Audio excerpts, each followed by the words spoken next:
बिस्मिल्लाहिर्रहमानिर्रहीम। अस्सलाम वालेकुम स्टूडेंट्स। ये जो है आपका एनाटॉमी फिजियोलॉजी का लेक्चर है और इसमें जो है ना वो हम चैप्टर नंबर 2 मैंने आपको कल बताया था कि हम कंप्लीट कर चुके हैं। चैप्टर 2 हमारा एनाटॉमी का कंप्लीट हो चुका हुआ है और अब जो है ना वो हमने उसके एमसीक्यूज़ को रिवाइज़ करना है। एमसीक्यूज़ इसके बहुत ज़्यादा एफर्ट से बनाए गए हैं, तो आप लोगों से भी यही तवक्का है कि आप उसको गौर से और केयरफुली जो है ना वो सुनेंगे भी और याद भी रखेंगे। तो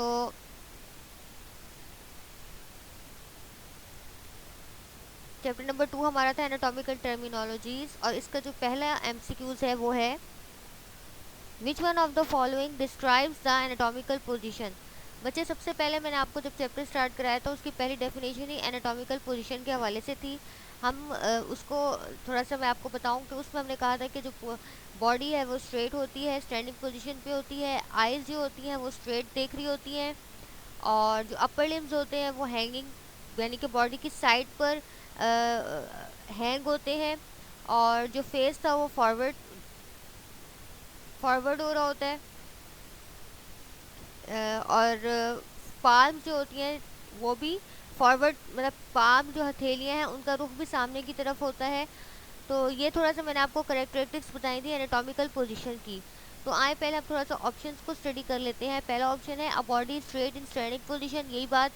आईज लुकिंग स्ट्रेट, ये भी ठीक बात है। Upper limbs hanging by the sides, हमें पता है कि जो अपर लिम्स होते हैं, जो हाथ शोल्डर्स वगैरह होते हैं, वो भी upper limbs hanging by the sides, वो बॉडी की साइड पर हैंग हुए हुए होते हैं।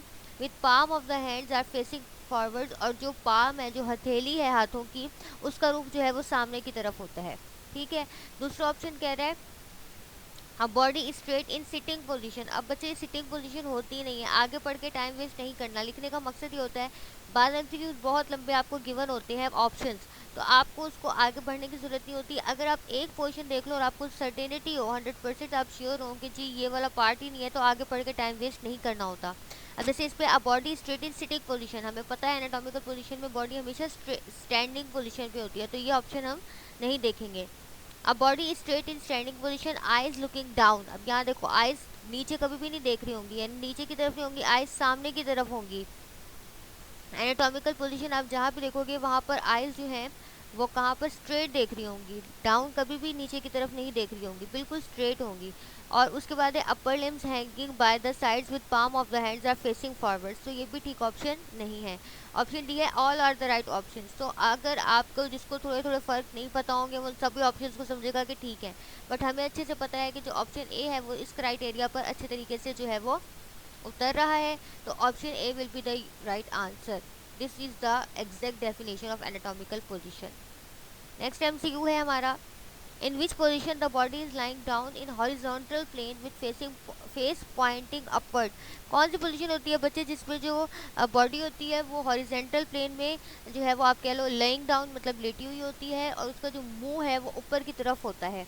तो प्रोन पोजीशन में नो, प्रोन पोजीशन में तो मुंह नीचे की तरफ होता है। स्पाइन पोजीशन है, एनाटॉमिकल पोजीशन है और एक्सियल पोजीशन है। बच्चे अब यहाँ एनाटॉमिकल पोजीशन है, ऊपर हमें हॉरिजॉन्टल प्लेन दिया हुआ है, लेकिन एनाटॉमिकल पोजीशन में वो हॉरिजॉन्टल प्लेन में नहीं होती बल्कि वर्टिकल प्लेन में होती है, टॉप टू बॉटम इस तरह से। तो हॉरिजॉन्टल प्लेन गिवन है, तो यहाँ हमारे पास जो ऑप्शन बिल्कुल अप्रोप्रिएट है वो है स्पाइन पोजीशन। स्पाइन पोजीशन के अंदर जो बॉडी होती है वो हॉरिजॉन्टल प्लेन में लेटी हुई भी होती है और उसका जो मुंह है वो ऊपर की तरफ होता है। Option B will be your right answer. आगे है हमारा prone position is the position in which the back of the body is directed. वो कहता है प्रोन पोजीशन वो पोजीशन होती है जिसमें जो बॉडी की बैक है या आप कह लो जो पुश्त होती है, जो कमर वाली साइड होती है, वो कहाँ पर होती है। प्रोन पोजीशन में बच्चे वो कहाँ पर होगी, डाउनवर्ड होगी, बैक जो है लेटरल होगी, मीडियल होगी या अपवर्ड होगी। तो बच्चे आपने कुछ एमसीक्यूज में यहाँ पर ये भी मैंने बताने की कोशिश की है, कुछ वर्ड्स बिल्कुल इरेलेवेंट होते हैं, यानी उसको हमने ज़्यादा फोकस नहीं करना, जैसे लेटरल और मीडियल। अगर हम पढ़ के जाएंगे तो हमें पता है प्रोन पोजीशन में हमने अपवर्ड डाउनवर्ड का वर्ड पढ़ा है, लेटरल मीडियल का वर्ड ज़्यादा डिस्कस नहीं हो रहा होता। तो prone position is the position in which the back of the body is directed. कहाँ पर होगी back of the body, upward होती है, मुंह नीचे की तरफ होता है प्रोन पोजीशन में, और जो आप कह लो बैक होती है वो अपवर्ड होती है। Back of the body is directed upwards, option D will be your right answer. Fourth MCQ है आपका, direction of face in prone position. Prone position के अंदर जो फेस की डायरेक्शन होती है वो क्या होती है, अपवर्ड, डाउनवर्ड, लेटरल या ऑप्शन ए एंड सी। बच्चे option A and C upward और लेटरल ये बिल्कुल भी ठीक नहीं है ऑप्शन आपका, तो ऑप्शन बी पे हम गौर करेंगे डाउनवर्ड। जी हाँ, प्रोन पोजीशन के अंदर हमको मालूम है कि जो मुंह होता है वो कहाँ होता है, नीचे की तरफ होता है, तो option B downward will be your right answer. Face कहाँ पर होता है, डाउनवर्ड होता है प्रोन पोजीशन में, तो option B will be your right answer. Next MCQ है, which plane divides the body into equal right and left half. Right left half में बॉडी को बराबर से कौन सा डिवाइड करता है। जब हम प्लेन डिस्कस कर रहे थे तब मैंने आपको बताया था mid sagittal plane, option A है mid sagittal plane, option B है हमारे पास फ्रंटल प्लेन, ऑप्शन सी है हमारे पास ऑब्लिक प्लेन और ऑप्शन डी है हमारे पास कोरोनल प्लेन। तो बच्चे हमारे पास ऑप्शन ए जो है वो बेस्ट ऑप्शन है, वही राइट और लेफ्ट हाफ में जो है वो बॉडी को डिवाइड कर देता है, तो इसको हम मीडियन प्लेन भी कहते हैं और मिड सेजिटल प्लेन भी कहते हैं। Option A will be your right answer, बाकी हमारे ऑप्शंस करेक्ट नहीं हैं। अगला है हमारे पास important MCQ, which plane divide the body horizontally into upper and lower section. तो अपर और लोअर सेक्शन में हॉरिजॉन्टली बॉडी को कौन सा प्लेन डिवाइड करता है, median plane, no, mid sagittal plane, no. अब देखो मीडियन प्लेन और मिड सेजिटल प्लेन एक ही प्लेन का नाम है जो हम पढ़ चुके हैं कि बॉडी को राइट और लेफ्ट हाफ में डिवाइड करेगा। यहाँ पर वो हमसे क्वेश्चन डिमांड कर रहे हैं अपर और लोअर सेक्शन का, तो हमको पता है मीडियन प्लेन और mid sagittal plane will be not the right answer. Option C है frontal plane, no, frontal plane बिल्कुल भी ठीक आंसर नहीं होता। हमारे पास ऑप्शन डी है horizontal plane, yes horizontal plane जो है, अब आपको देखो क्लू थोड़ा सा हॉरिजॉन्टली से मिल रहा है कि हॉरिजॉन्टली दो अपर और लोअर सेक्शन में डिवाइड करेगा बॉडी को, कौन सा plane, horizontal plane. Horizontal plane का दूसरा नाम बच्चे क्या होगा, ट्रांसवर्स प्लेन। ये दूसरे नाम में मैं आपको हमेशा कहती हूँ याद भी रखने हैं और इसको जो है ना बोल बोल के प्रोनाउंस करना भी सीखना है। हॉरिजॉन्टल प्लेन होता है या फिर ट्रांसवर्स प्लेन होता है जो बॉडी को हॉरिजॉन्टली अपर और लोअर सेक्शन में डिवाइड करता होता है। अच्छा, इन सब के प्लेन्स के अलावा अच्छा क्वेश्चन ये पूछ सकता है कि plane except median plane, mid sagittal, frontal, horizontal, इन सब के अलावा अगर कोई प्लेन होगा तो कौन सा होगा, वो ऑब्लिक प्लेन होगा। नेक्स्ट एमसीक्यू है हमारे पास, which term describe structures at the front and back of the body. अगर हमको बताना हो कि स्ट्रक्चर बैक पर है या फ्रंट पर है तो हम एनाटॉमी में कौन सा वर्ड जो है वो यूज़ करेंगे, I mean to say anatomical कौन सी वर्ड जो है वो यूज़ करेंगे, superior, inferior, no, this is not the right answer. Option B superficial and deep, no, this is also the wrong one. Option C medial and lateral, no. Option D anterior and posterior, yes. Anterior and posterior, basically these are the anatomical terms that we use to describe the structures at the front and back of the body. Option D will be your right answer. Next है बच्चे, pelvis is dash to the abdomen. Pelvis जो होता है वो कहाँ होता है, ऊपर होता है एब्डोमेन से या एब्डोमेन से नीचे होता है। ये आपको जब उसका पढ़ाया था ब्रांचेस का थोड़ा सा तब भी बताया था, और यहाँ पर भी आपको नोट्स में भी आपकी मेंशन है कि pelvis is dash to the abdomen. Pelvis नीचे होता है, इन्फीरियर होता है, बीटा ऑप्शन है सुपीरियर होता है, सी ऑप्शन है लेटरल होता है और डी ऑप्शन है मीडियल होता है। तो बच्चे पेल्वस हमेशा नीचे होता है, एब्डोमेन ऊपर होता है, ठीक है। एब्डोमेन सुपीरियर होता है, पेल्वस इन्फीरियर होता है। तो चूंकि वो पेल्वस की हमसे डायरेक्शन लोकेशन पूछ रहा है तो पेल्वस इज इन्फीरियर, इन्फीरियर का मतलब होता है नीचे होना, pelvis is inferior to the abdomen. Option A will be your right answer. 9th MCQ है हमारा, position that is closer to the trunk of the body. हमने कहा था कि जो पोजीशन ट्रंक के बॉडी के यानी कि बॉडी के ट्रंक के करीब करीब होगी उसको हम क्या कह रहे थे, डिस्टल कह रहे थे, प्रॉक्सिमल कह रहे थे, लेटरल कह रहे थे या वेंट्रल कह रहे थे। जी कौन सा ऑप्शन था, प्रॉक्सिमल। जो क्लोज थी पोजीशन ट्रंक के बॉडी के, ट्रंक किसको कहते हैं उर्दू में, ट्रंक को कहते हैं धड़, यानी कि जो धड़ के करीब करीब पोजीशन होगी उसको हम कहेंगे proximal position. Okay, option B is your right answer, proximal. Distal क्या होगा, away from the trunk of the body, या आप कह लो पॉइंट ऑफ ओरिजिन से जो जितना दूर होगा वो डिस्टल होगा और पॉइंट ऑफ ओरिजिन के जो जितना करीब होगा वो प्रॉक्सिमल होगा। बट यहाँ पर हमसे रेलेवेंट टू ट्रंक पूछा हुआ है तो ऑप्शन बी प्रॉक्सिमल जो है वो आपका ठीक ऑप्शन बनेगा। अच्छा, नेक्स्ट है हमारे पास position that is at the distance from the trunk is called. जो डिस्टेंस पर होगी ट्रंक से वो पोजीशन क्या कहलाएगी, वो ऑपोजिट होगी प्रॉक्सिमल के। मतलब क्या हो गया, वो डिस्टल पोजीशन होगी। ऑप्शंस देख लीजिए, लेटरल है, डिस्टल है, पोस्टीरियर है और प्रॉक्सिमल है। तो हमने कौन से वाला ऑप्शन को ठीक करना है, distal. Distal is the position that is at the distance from the trunk, या आप कह लो that is away from the point of origin. जो ओरिजिन होगा उससे दूर होगी तो उसको हम क्या कह देंगे, डिस्टल। तो option B will be your right answer. Next है हमारे पास MCQs number 11। Structures that are close to the surface of the body. वो स्ट्रक्चर्स जो बॉडी की सरफेस के करीब करीब होंगे उनको हम क्या कहेंगे, सुपरफिशियल स्ट्रक्चर्स कहेंगे, डीप स्ट्रक्चर्स कहेंगे, नाइदर ए नर बी। या तो मतलब क्या होगा, ना तो हम सुपरफिशियल स्ट्रक्चर्स कहेंगे ना ही हम डीप स्ट्रक्चर्स कहेंगे। और ऑप्शन डी है प्रॉक्सिमल स्ट्रक्चर्स। तो बच्चे जो स्ट्रक्चर्स सरफेस के करीब होंगे, सरफेस का क्या मतलब होता है, सतह, बॉडी की सतह के करीब करीब होंगे उनको हम सुपरफिशियल स्ट्रक्चर्स कहेंगे। ठीक है, उनको हम सुपरफिशियल स्ट्रक्चर्स कहेंगे। और आप कह लो कि जो डिस्टेंस पर होंगे सरफेस से, यानी सरफेस से नीचे बहुत ज़्यादा डिस्टेंस पर नीचे की तरफ होंगे, उनको हम डीप स्ट्रक्चर्स कहेंगे। इसकी हम सिंपल सी एग्जांपल जैसे मैं आपको बताऊं कि स्किन जो है वो सुपरफिशियल टू द बोन्स है। हमारी हड्डियों के ऊपर जो है वो स्किन मौजूद होती है, ठीक है। और ब्रेन जो है वो स्कल के अंदर मौजूद होता है, तो brain is deep to the skull. Skin is superficial to the bones, कि स्किन जो है वो बोन्स के ऊपर होती है, लेकिन ब्रेन जो है वो स्कल के अंदर होता है, डीप होता है, तो वो brain is deep to the skull. तो ये सब साथ के साथ लेक्चर भी रिवाइज हो रहा है, एमसीक्यूज भी हमारे कवर हो रहे हैं कि structures that are close to the surface of the body are called. Option A superficial structures will be your right answer. Next है हमारे पास position that is close to the mid line of the body is called. Lateral, option B medial, option C distal, option D both A and B. तो अब देखो बच्चे, जो medial line थी या मिड लाइन थी वो बॉडी को दो इक्वल हाफ में डिवाइड कर रही थी, मैंने आपको उसकी डायग्राम भी दिखाई थी। तो वो पोजीशन जो उस मिड लाइन के करीब करीब होगी वो क्या कहलाएगी, मीडियल कहलाएगी।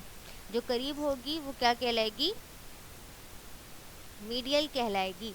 जैसे इसकी एग्जांपल हम देख लेते हैं कि नोज जो है वो मीडियल टू द आइज है। नोज क्या है, मीडियल टू द आइज है। तो and thumb is lateral to the other fingers, और जो थंब है वो हमारी फिंगर से लेटरल है, अवे है, दूर है ना। तो ये एक एग्जांपल हो जाएगी। बहरहाल इस वक्त तो हम लेक्चर डिस्कस नहीं कर रहे, इस वक्त तो हम एमसीक्यूज को डिस्कस कर रहे हैं। तो position that is closer to the mid line वो क्या कहलाएगी, मीडियल पोजीशन कहलाएगी। And position that is away from the mid line उसको हम क्या कहेंगे, लेटरल कहेंगे। जो away from the mid line होगी उसको हम क्या कहेंगे, लेटरल कहेंगे। अच्छा, आगे वो कह रहा है बोथ ए एंड बी, तो क्या हम उसको लेटरल मीडियल दोनों कह सकते हैं, नहीं, ये बिल्कुल भी ठीक नहीं होगा। कुछ अगर हम अपना डेफिनेशंस को देखें तो कुछ ऑप्शंस हमारे बिल्कुल ऐसे होते हैं जो टाइम सेविंग होते हैं, यानी उनको ज़्यादा हमें सोचने की ज़रूरत नहीं पड़ती, वो होते ही जो है ना इररेलेवेंट होते हैं। तो जैसे बोथ ए एंड बी है तो ज़ाहिर है लेटरल मीडियल दोनों तो नहीं हो सकते ना, लेकिन ये उसी बच्चे को पता होगा जिसको लेटरल और मीडियल की डेफिनेशंस का पता होगा। वरना अगर उसको नहीं पता होगा, इसके दो नुकसान, ना पढ़ने के बहुत सारी जो है नुकसानात में एक नुकसान ये भी होता है कि वो जो जिसको आता होगा वो एक लम्हे में मीडियल को टिक करेगा और आगे बढ़ जाएगा। जिसको नहीं पता होगा वो डिस्टल को भी बैठ के सोचेगा, मीडियल को भी बैठ के सोचेगा, लेटरल को भी सोचेगा, और फिर जब डी ऑप्शन देखेगा तो कहेगा हो सकता है ए और बी दोनों हो। तो इसीलिए अगेन एंड अगेन आपको एडवाइस की जाती है कि जो पढ़ाया जा रहा हो उसको साथ के साथ जो है वो याद भी कर लीजिएगा। तो option B medial position that is closer to the mid line is called medial position, option B will be your right answer. अब नेक्स्ट है हमारे पास फ्लेक्सर सरफेस। फ्लेक्सर सरफेस क्या क्या मतलब होता है, anterior surface of the upper limbs या पोस्टीरियर सरफेस। एंटीरियर का मतलब फ्रंट वाली सरफेस जो है अपर लिम्स की, जिसमें हमारे हैंड्स आ जाते हैं, शोल्डर आ जाता है, या posterior surface of the lower limbs. Lower limbs में हमने कहा था कि थाई आ जाती है, लेग आ जाती है, फुट आ जाती है, उसके पोस्टीरियर सरफेस। या फिर posterior surface of the upper limbs, या डेल्टा ऑप्शन है बोथ ए एंड बी। तो बच्चे both A and B, anterior surface of the upper limbs and posterior surface of the lower limbs, दोनों को ही हम flexor surface कहेंगे। ठीक है, तो option D both A and B will be your right answer. आगे हमारे पास extensor surface means posterior surface of the upper limbs, anterior surface of the lower limbs, both A and B, none of this, both A and B. तो जो posterior surface होगी और anterior surface of the lower limb, ये दोनों सही option है। Extensor surface में ये दोनों ही इन्वॉल्व होते हैं। तो option C both A and B will be your right answer. Next है हमारे पास इंफीरियर सरफेस और sole of the foot. Inferior का मतलब होता है नीचे वाली, निचली सतह, या जो सोल होता है, मैंने आपको कहा था कि जब हम चलते हैं तो जो पाँव का वो हिस्सा जो ज़मीन पर लगता है उसको हम कहते हैं सोल। ठीक, तो वो कहता है इंफीरियर सरफेस या सोल ऑफ द फुट, उसको हम कहते क्या हैं? इप्सिलेटरल कहते हैं? नहीं।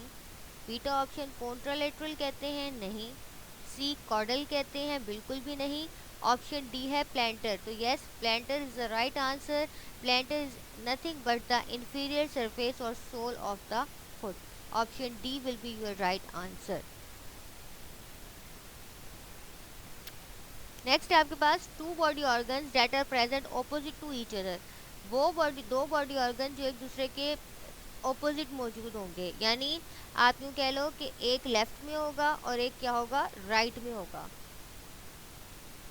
अनदर स्ट्रक्चर के रेफरेंस के साथ। मतलब फॉर एग्जांपल राइट फुट है और लेफ्ट फुट है, राइट फुट राइट साइड पर, लेफ्ट फुट लेफ्ट साइड पर, ऑपोजिट हो गए ना एक दूसरे के, तो ये एक दूसरे के क्या हो जाएंगे, कॉन्ट्रालेटरल।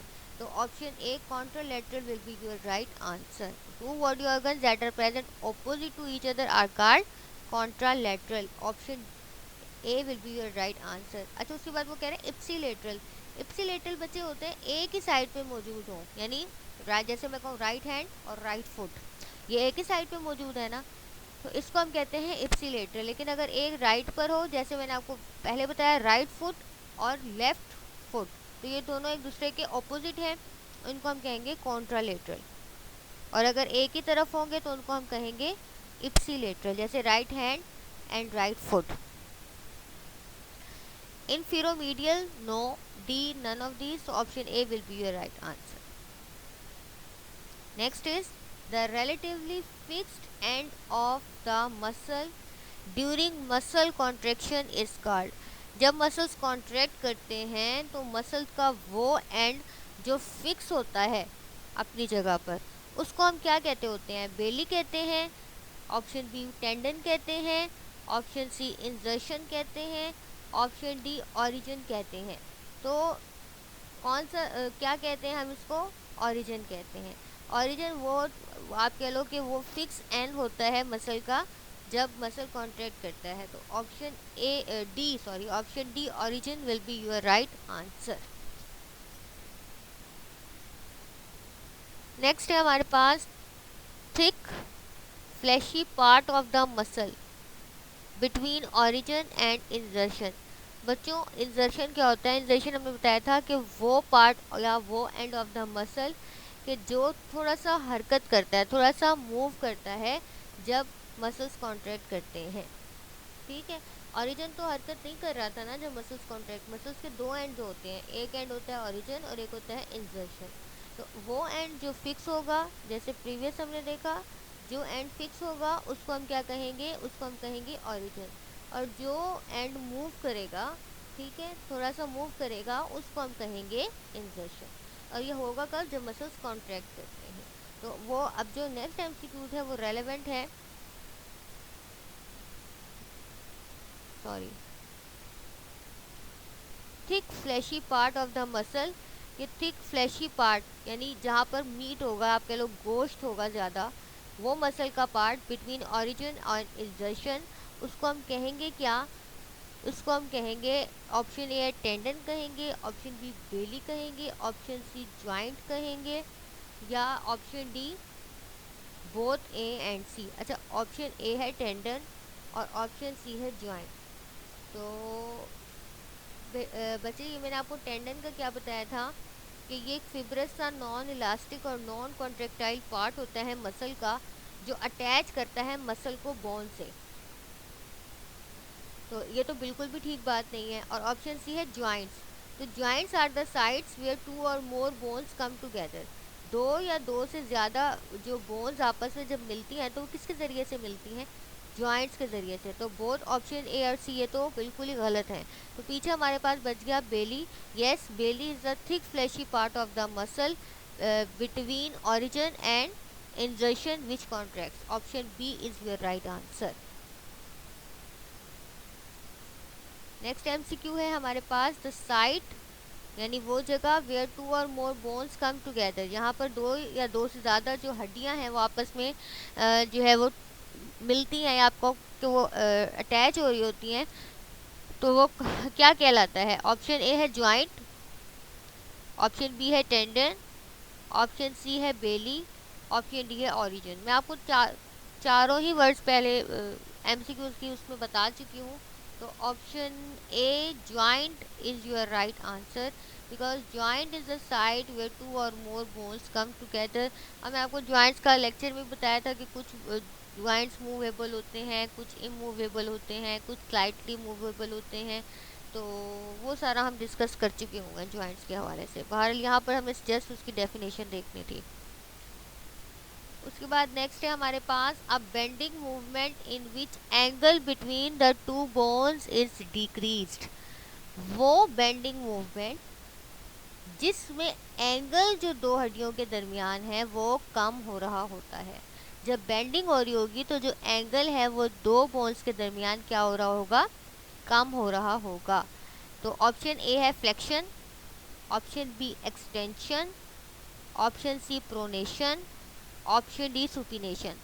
तो बच्चे फ्रैक्शन में ही हमने पढ़ा था कि ये एक बेंडिंग मूवमेंट होती है जिसमें दो बोन्स के दरमियान जो एंगल है वो कम हो रहा होता है।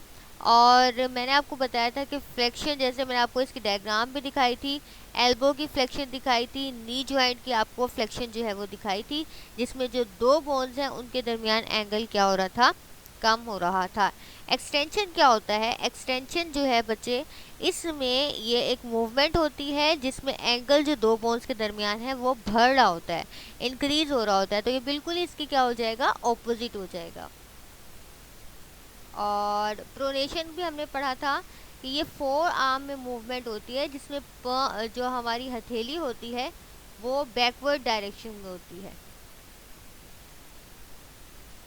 ठीक है।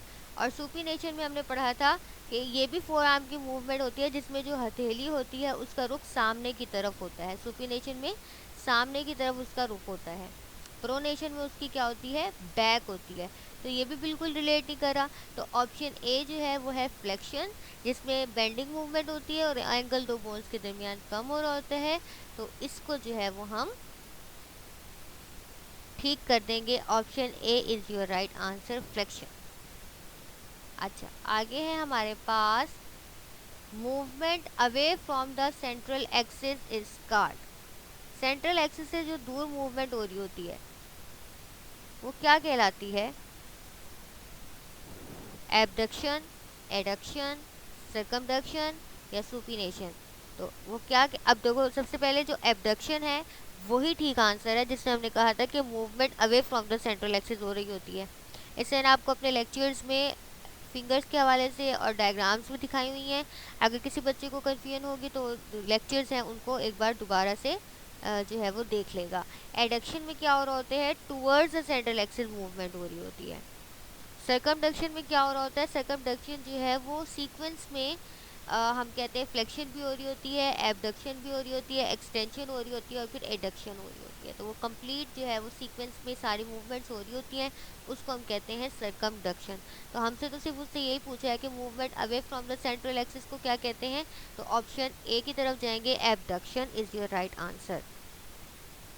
नेक्स्ट एमसीक्यू है, movement towards the central axis. Central axis की तरफ जो मूवमेंट हो रही होगी उसको हम क्या कहते हैं? अभी प्रीवियस लेक्चर में मैंने आपको, प्रीवियस स्लाइड में मैंने बताया, उसको हम कहेंगे, ऑप्शन ए आपके पास adduction, option B abduction, option C pronation, option D lateral rotation तो हमारे पास option A adduction will be your right answer.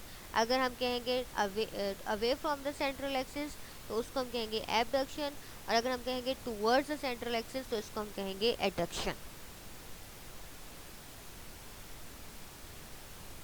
Next है हमारे पास raising a body part means, यानी अगर हम एक बॉडी पार्ट को रेज कर रहे हैं, बुलंद कर रहे हैं, तो उसको हम क्या कहते हैं? डिप्रेशन कहते हैं। डिप्रेशन तो हमने नहीं, डिप्रेशन तो हमने पढ़ा था कि जिसमें जो बॉडी पार्ट है वो डाउनवर्ड मूव कर रहा था। डिप्रेशन में हमने यही पढ़ा था ना कि जो बॉडी पार्ट है वो डाउनवर्ड या आप कह लो कि नीचे की तरफ हरकत कर रहा था, लोअरिंग साइड पर हरकत कर रहा था।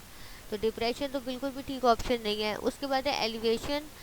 एलिवेशन में हाँ हमने कहा था कि रेजिंग अ बॉडी पार्ट, जैसे हमने कहा था कि जो लोअर जा है, जो नीचे वाला जबड़ा है वो बुलंद होता है, रेज होता है जब माउथ जो है वो क्लोज करना हो। ये मैंने आपको प्रीवियस लेक्चर्स में बताया है कि जो लोअर जो है वो एलिवेट होगा, ऊपर की तरफ उठेगा जब हमने मुंह बंद करना होगा। तो उसके बाद नेक्स्ट ऑप्शन को देखते हैं, वो है रोटेशन। तो रोटेशन मैंने आपको क्या बताया था कि वो जो movement of the part of the body around its longitudinal axis, तो वो तो बिल्कुल इसी से रिलेट नहीं कर रहा। फिर उसके बाद नेक्स्ट ऑप्शन है हमारे पास रिपोजिशन। तो रिपोजिशन में मैंने आपको ये बताया था कि जो थंब होता है वो अपनी वापस एनाटॉमिकल पोजीशन में आ जाता है। तो ये भी ठीक ऑप्शन नहीं है, हम थंब की तो बात नहीं कर रहे। और फिर हमारे पास बात हो रही है ओपोजिशन की। तो ओपोजिशन बच्चे मैंने बताया था कि अगर थंब की टिप जो है वो फिंगर के टिप से टच करे उसको हम कहते हैं ओपोजिशन। और वो मैंने आपको दिखाई हुई थी डायग्राम के, जब थंब जो है वो थंब की टिप क्लोज आ रही थी, टच कर रही थी फिंगर की टिप को, तो अगर वो वाली पोजीशन होगी तो ओपोजिशन होगी। और अगर वो वापस थंब अपनी जगह पर आ जाएगा इंडेक्स फिंगर के next to the index finger, तो वो रिपोजिशन थी। और लेकिन हमसे इस सब के बारे में नहीं पूछ रहे, वो पूछ रहे हैं raising a body part means कि अगर बॉडी पार्ट को रेज करेंगे तो वो क्या कहलाएगा? डिप्रेशन, एलिवेशन, रोटेशन, रिपोजिशन या ऑपोजिशन। तो option B elevation will be your right answer. Next है हमारे पास 24th MCQ, decrease in distance between foot and leg. जब डिस्टेंस फुट और लेग के दरमियान कम होता है उसको हम कहते हैं क्या? ऑप्शन ए है डॉर्सीफ्लेक्शन, ऑप्शन बी है प्लैंटर फ्लेक्शन, ऑप्शन सी है both A and B, option D है इप्सिलेटरल। तो बच्चे हाँ, जब डिक्रीज, मैंने आपको डी से डी याद कराया था, तो जब डिक्रीज हो रहा होगा distance between the foot and the leg तो उसको हम कहते हैं डॉर्सीफ्लेक्शन। उसको हम क्या कहते हैं? डॉर्सीफ्लेक्शन। और प्लैंटर फ्लेक्शन में क्या हो रहा होता है?